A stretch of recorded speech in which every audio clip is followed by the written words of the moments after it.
Hello and welcome back to the training. So in this video, what I'd like to discuss is going to just be some tips for leaving your quality reviews. So these tips are going to include, basically, I'm just going to cover or briefly go back over what I've already iterated in that training before this. But let's dive in a little bit deeper. So tips for curating these perfect reviews. First and foremost, it's about per niche coming up with the most consistent bolded or match words, co-occurring keywords that are most relevant to your niche. Okay. Also, you'll find, depending upon where you're leaving your reviews, you're going to see that there's a magic character amount. All right. Some niches call for different character amounts. So it's much like if I'm trying to rank on Google and and the SERP's calling for 1,300 words and I write a 5,000 word article, a lot of novices will think that they have it covered and they'll be able to win because they have a lot more of an article. But not so much if the SERP is calling for that. It's the same for reviews. You know, if you're looking at this in this particular industry, I'm seeing that these types are considered the most relevant for this. Out of the 138, these three are the most relevant. These are the showcase, right? Um, so what I'm getting at is you can see the word counts here. This is very important for curating a very good review.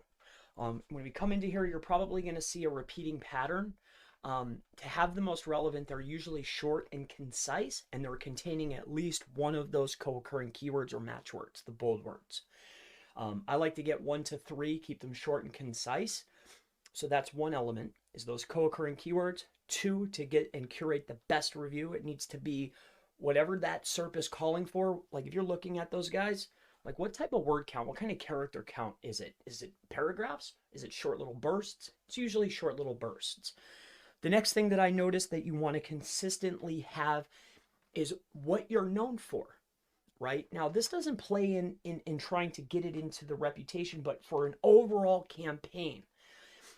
What I found for people that are ranking higher in maps is whatever your flagship product is, whatever you're selling that you're pitching over on your website. So let's say, for instance, pest control, services, ant removal, wasp removal, whatever you're doing, inside of your reviews, repeated, what you want to be known for is the services that you're providing.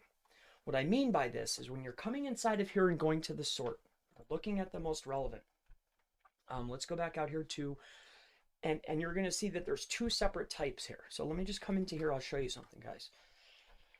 So let's just do that. We'll stick with that. So pest removal, we'll just say it's that one. Pest removal, I don't know, Brooklyn. I don't know how pests are in Brooklyn, but we're going to see. So pest removal, Brooklyn. What we're going to do is we're going to go to the open 1 hour pest. We're going to click on their reviews. And then as you can see here, you can see that it's consistently, these are the words that are being repeated inside of the reviews, right? You can see them. 20 reviews contain the word bed bugs. And as you can see, like I mentioned before, the people who are ranking higher, what's being repeated inside the reviews is actually the service that they provide on their website. You want to bump, not only just talking about relevant reviews, but a bump overall. Have the people that you've serviced talk about the services that you provide and have it happen consistently. This is how you'll get big bumps, big bumps. So with that being said, the words that you want to line up, rodent, roaches, again, what I'd be looking for is for your niche, what are the co-occurring keywords? It's not about, okay, this is pest service. You would think pest service, pest service, pest service. No. What's most relevant, what ranks is the most relevant. So what's relevant to this is the co-occurring keywords. Words like rodent, word like roaches, bed bugs, the word building, right? So maybe not building, but I hope that you're grasping the concept here. So that's another massive element, is I want people repeating. Also, another element that you're going to see, or something that you want repeated, is that friendliness. Another thing that I noticed for people that are getting their reviews kicked off faster when curating reviews, aside from maybe the proxy they're using, or maybe they haven't been changing their own home proxies or whatever, is a person that has done a service or gotten a service is going to generally mention, if you can mention the business owner or the business's company by name consistently, you'll see across the board, no matter who you go and look at, top performers will have the business owner's name repeated or the business's name repeated inside of their top. It's going to generally be repeated. So if you can, try to get those inside of there, the name of the business or like your name. Hey, Mike did an excellent job. He was here on time, blah, blah, blah, blah, blah, blah, blah. And you want that to be consistent. Real humans talk like that communication. They talk about the people they worked with in the companies. I think it's part of one of the flags when Google's trying to kick stuff out. These are the most important elements. These are just some quick and helpful tips for curating these reviews. So finding the most important keywords, character counts, what fits your niche, repeating the business's name, also mirroring the reviews. What are people saying that you're the best at? It needs to so happen you're the best at the things that you offer for you to rise. And I want to target relevance. Rank is equal to relevance. Rank is not equal to the exact match of the keyword. And you'll see this inside of organics. Anybody you're going against, you go check their organics. You'll see their number one keyword is probably their brand name.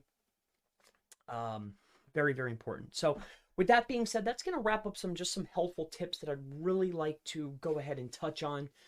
And that's really going to wrap it up. But I'm going to throw in one last one because it's going to really propel us into the main meat or the main hack that really gets the most relevant review. I've given you all the little steps leading up to one of the biggest things for having the most relevant review.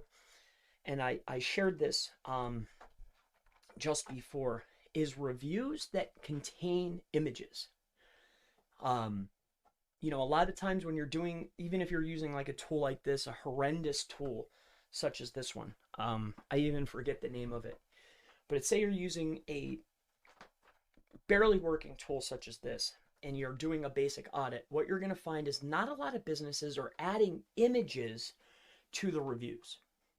So if you're taking it from the very beginning of the right character count, using the right words at the right volumes, the right character counts, using the right words, including an image, talking about the owner, the business, and the services that have been provided, you have the most relevant review. But there's one more step to really guarantee it. And we'll talk about that in the later videos. So of course, that'll wrap up this tips video, and I look forward to seeing you in the next training.